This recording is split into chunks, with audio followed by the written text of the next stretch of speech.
Приветствую! В кои-то веке для вас прошло уже несколько дней, а может даже целая неделя, а для меня всего лишь полчаса. И сегодня в этом видео мы продолжим разговаривать про ремонт костюма Дэдпула. В предыдущей части мы говорили в основном о крафте, в этой же поговорим о тканой части.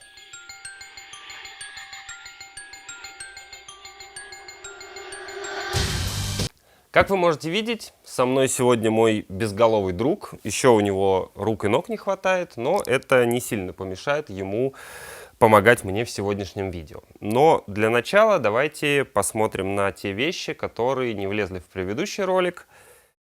А именно это будут литые части на ноги. Так вот они выглядят. Это у нас поножи.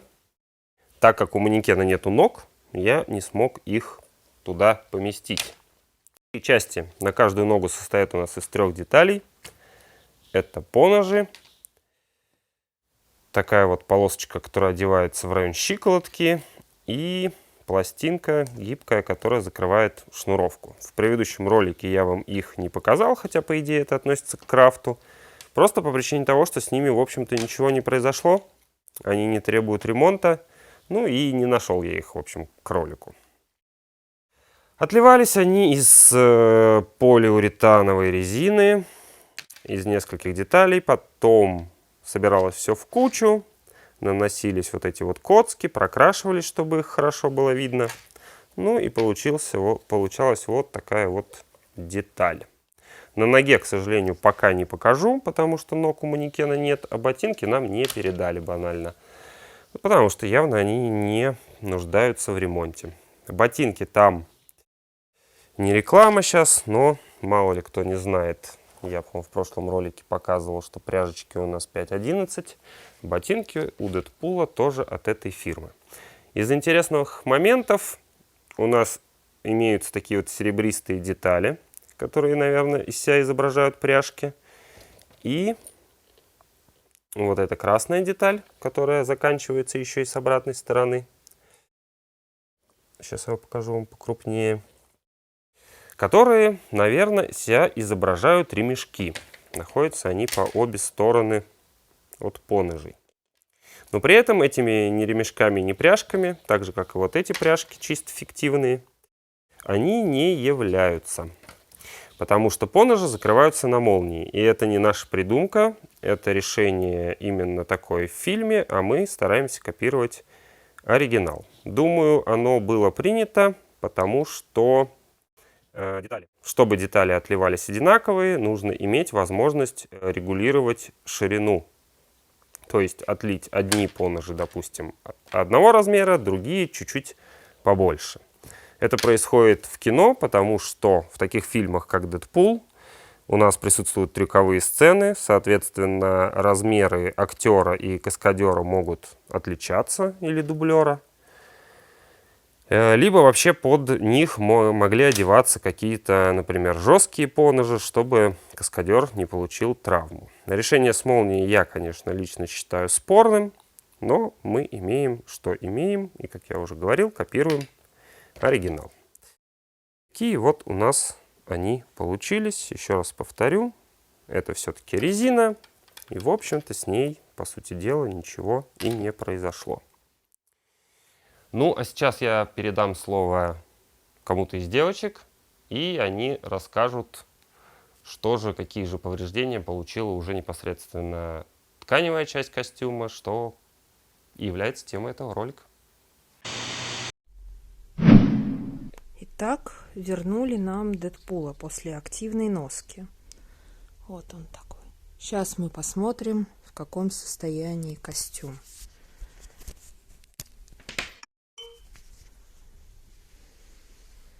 Значит, вот у нас первая пометка на колене, у нас вот тут ободрана кожа. Это мы будем восстанавливать. Вторая коленка цела. Значит, здесь у нас потертости. Это от кабур, что вполне естественно. Вот здесь у нас от натяжения разошелся слой. Тоже будем чинить. Едем дальше. Вот это все так и должно быть. Это все нормально. Так, по рукам. Это наши двойные строчки нас спасли. Вот. Разошлись на руках строчечки, но костюм не порвался. Это все восстанавливается, это все фактурные строчки. Ну, в каких-то местах ниточки подраны, что не критично. Из критичного самое хрупкое место в костюме, потому что это самый подвижный элемент. Вот. Эта вся деталь пойдет под замену. И вот здесь он вплоть до того, что даже вырвался рукав. Ну, потому что активно махали руками. Со второй подмышкой похожая история. Здесь не так сильно, но она тоже пойдет под замену. Вариантов тут немного. Вот. Основная вся вот эта вот красота у нас цела, даже удивительно, с учетом того, сколько лет костюму. Ну, вот здесь чуточку подралась. Это вот уже под клеем кожзам разошелся. Так, и переворачиваем сие удовольствие. Здесь у нас, значит, хвостик отошел сзади на молнии. И в целом спина прям, ну, не считая подмышек, цела. Жив цел орел. Вот эти дырки это для крепления катан. Так и должно быть. Все нормально. Ну и по плечам, вот где у нас портупеи, все ремни, там, конечно, потерлось. Ну вот, здесь вот ниточки. Это все, конечно, лирика. Но считаю, что за сколько? Больше 5 лет. Я уж не знаю, сколько активно носил заказчик по времени. Но достаточно много. Не один раз. Вот. Ну и на перчаточках тут технические моменты. Ниточки крепления слоев разошлись. Это все тоже лирика. Это все быстро починка пригодно. Но в основном, ну вот здесь отклеился еще тоже. Там, где клей был, кожзам, конечно, недолго держится. Хотя, как сказать, недолго, больше 5 лет. Вот. А так, вон самое прикольное, что, посмотрите, пальчики, все, это все ручная роспись. То есть здесь же 3 слоя перчаток. Нижний слой, потому что эту тряпочку мы не смогли нигде купить, мы делали ее сами руками. Основная тактическая перчатка и цвет с крафтом. Вот. Все очень пристойно. Только кто-то изгвоздал немножко перчатки, но это тоже лирика. Вот. Очень достойно. Будет как новый. Покажем вам, когда закончим. И пока девочки ушли чинить тканую часть, я еще немножко расскажу вам про данную копию костюма в общем. На ремонт к нам пришла вторая ревизия костюма, а всего их было 3. И если между первой и второй ревизией нашего исполнения отличия были достаточно существенные, в том числе и в крафте, мы добавляли и улучшали их, то между второй и третьей улучшение было, по сути дела, одно. Если мы внимательно посмотрим на этот костюм, основная ткань у него имеет определенное плетение, которое отдаленно напоминает нам оригинал. Но в оригинале использовалась специально изготовленная ткань, на нее был нанесен принт в виде клеточек. Причем принт был специфический. Чем-то, ну, для простоты скажем, что это было похоже на такие лакированные шашечки. У нас в стране, к сожалению, такую ткань изготовить весьма проблематично. У нас не поставлено изготовление кастомных тканей такими специфическими способами, и оно не поставлено на поток. Поэтому мы придумали немножко другое решение, а именно при помощи стандартной печати на ткани мы воспроизвели этот рисунок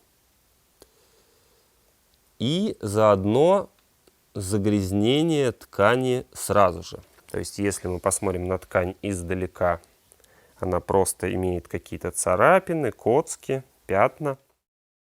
А при ближайшем рассмотрении мы уже видим вот этот вот характерный для этого костюма узор в шашечку. Соответственно, третья ревизия костюма была изготовлена именно из такой ткани. Но что же в этом такого интересного? А интерес здесь представляет то, что рисунок нанесен изначально на красный неопрен. Большинство печатников, компаний, которые занимаются печатью на тканях, в том числе и на неопрене, печатают исключительно на белом неопрене, причем на своем, то есть к ним нельзя принести свой материал. И делается это по определенным техническим причинам. Мы с большим трудом нашли людей, которые согласились нам напечатать эту ткань, и, к сожалению, вряд ли они еще раз примут у нас заказ. Опять же, по техническим соображениям, часть краски с материала переходит на валы оборудования, на котором это все печатается, потом их очень долго отмывать. В общем, остался у нас отрез вот этой ткани, и вряд ли она такая у нас появится еще в ближайшем будущем, если вы вдруг знаете тех, кто соглашается печатать на цветных тканях, а не на белых, обязательно нам напишите, мы бы очень с удовольствием с ними связались, потому что заказы периодически бывают, и нужно печатать вот такие вещи. А для чего же это делается? У меня есть отдельный рассказ про печать на ткани, вернее, об ее особенностях, и если я ничего не путаю, я в нем уже рассказывал, но повторюсь. При печати на ткани чернила остаются только на поверхности, и когда ткань натягивается, если она белая, то рисунок начинает белеть. То есть начинает сквозь краску проступать оригинальный цвет материала. И если бы мы это все запечатали красным с шашечками, то когда костюм бы у нас тянулся, красный бы у нас начал превращаться в розовый. А это очень видно и плохо выглядит на самом костюме. Поэтому пришлось взять именно саму по себе красную ткань и только черным цветом нанести грязь, которая проявила нам характерный рисунок в виде шашечки. Но давайте возвращаться к починке костюма. Как вы уже, наверное, догадались, на момент съемки этого видео костюм уже был полностью починен. Не зря же я тут напялил его на манекен. Но давайте еще раз пробежимся по всему костюму в целом и как он выглядит теперь уже после ремонта. Здесь у нас выложен крафт из предыдущей части. На ноги, к сожалению, я его одеть не смог по выше обозначенной причине, что ног просто нет. Но где-то здесь у нас располагаются кобуры. Перчатки тоже на столе, потому что нету рук. И голова, потому что нету головы. Не знаю, что там конкретно наговорили девочки, но, насколько я помню, были какие-то разрывы кожзама. Такое случается, особенно, так скажем, в напряженных костюмах, то есть где у нас достаточно сильное натяжение. Обычно это происходит вот в этих местах. И, соответственно, единственный способ это исправить — открывать костюм, то бишь распарывать швы, делать новую деталь и собирать все в обратной последовательности. Были еще какие-то баги там с отрывающимися, да, вот где-то здесь. Все подклеено, собрано. На спине у нас ножны для катан. На магнитиках снимается крышка, на винтиках это все крепится к специальным болтам. Под костюм одевается разгрузка, и через специальное отверстие в спине крепится уже катан. Эта же система была использована и в оригинале в фильме. Как ни странно, эту информацию удалось найти. и сделать такой же способ крепления. И на этом моменте стоило бы, конечно, показать костюм на человеке. Но я такой ошибки больше не допускаю, потому что у нас был опыт. Один из вариантов костюма я мерил на себя, вернее, мы записывали видеоинструкцию по его одеванию. И потом посыпалась куча комментариев о том, что я дрыщ и, в общем, не подхожу и бла-бла-бла, хотя везде было четко написано, что это банальная инструкция для заказчика, как правильно, в какой последовательности, что должно одеваться. Но мы сделали выводы из сложившейся ситуации и, насколько я помню, на другом нашем канале пересняли эту инструкцию уже на более подходящем для этого молодом человеке. Ссылочка сейчас вот должна всплыть здесь. А все это время, пока я говорю, наверняка, если я нашел, я уже подставил вам ролик непосредственно с хозяином данного костюма, как он выходил в нем на награждение. Там, по-моему, ни одной детали, кроме комбинезона, не было одето правильно. Но как бы костюм его, как ходить в нем, это тоже его дело, хотя та же самая инструкция была отправлена и ему. У нас, кстати, вот тут на столе есть маленький ништячок, он приехал вместе с костюмом. Это одна из конфитюрин с вручения того самого, на которое, я надеюсь, сейчас подклею вам видосик. Такая вот у нас получилась история. Костюм снова в строю. Практически в том же состоянии, в котором он был и изначально отдан заказчику. Так что даже если что-то у вас где-то порвалось, страшного в этом ничего нету. При наличии желания, терпения и усидчивости все можно починить. Ну, а мы снова были рады видеть один из костюмов, которому уже лет, наверное, 5, что он все еще востребован своим заказчикам, нашим клиентам. И на этом, наверное, на сегодня все. В следующий раз расскажу вам еще каких-нибудь историй. Счастливо. Эксперимент с субтитрами, похоже, у нас провалился. Ну, по крайней мере, я буду считать, что вы их просто не увидели, а не то, что вам было неинтересно посмотреть на ножички. И, кстати, если вы слышите вот такой звук, это значит, что на экране что-то произошло. Как правило, появилась картинка или какие-то субтитры. Я хочу обратить ваше внимание на это. Ну, это так, к слову. А давайте все же посмотрим на ножики. У Дэдпула в фильме был нож фирмы SOG.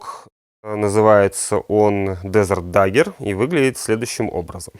Мне буквально случайно попала сувенирка, сделанная под данный нож. И, к сожалению, я не знаю, где еще бы можно было такую достать, потому что я купил ее буквально с рук. Поиски по фирме или еще почему-то не дали вообще никаких результатов. Как вы видите, у него есть некоторые отличия с оригиналом. В первую очередь это потому, что это сувенирка. Это не является оружием, на него не нужно разрешение. Следовательно, в него внесены определенные изменения, чтобы он уж никак точно не подходил под холодное оружие. Но его копийность достаточно точная. С него можно сделать пластиковую копию, например, и привести к нужному виду. Но пока не понадобилось. А чуть ранее еще был приобретен другой вариант. Это прямо SOG. Та же фирма, ну, вернее, это копия с ножа SOG.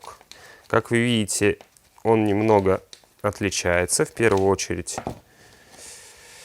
рукоятью, потому что это Daggert 2, и, следовательно, у него немного другая рукоять, и, в принципе, он немножко отличается. Это был товарищ, который делал копии для страйкбола. Он снимал формы с настоящих ножей, утолщал лезвие и делал безопасные резиновые варианты. Но, насколько я знаю, к сожалению, он сейчас тоже уже копии эти не делает. И даже такой вариант достать будет уже проблематично.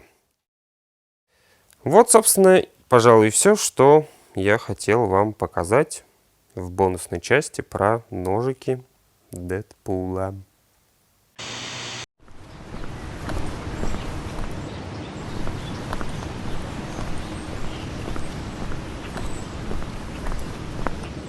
Ну что, дружок, это я. Скучал? Мы провели с тобой на берегах Невы охренительные 7 лет. 4 раза стали чемпионами России. 1 раз меня даже позвали поучаствовать в награждении, чем знатно подорвали пуканы у некоторых засранцев.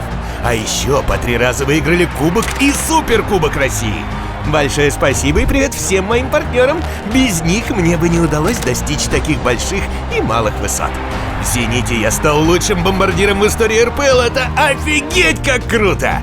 Спасибо всему персоналу и всем тренерам за то, что помогали держать мой костюм в отличной форме. Спасибо руководству клуба, что когда-то дали мне шанс. Надеюсь, я, черт побери, не подвел вас. Спасибо Питеру. Я правда полюбил этот город, и он навсегда застрял в моем сердечке. Спасибо всем засранцам за комплименты. Вы постоянно давали силы и заставляли обгонять вас на миражах. Но без вас было бы скучно.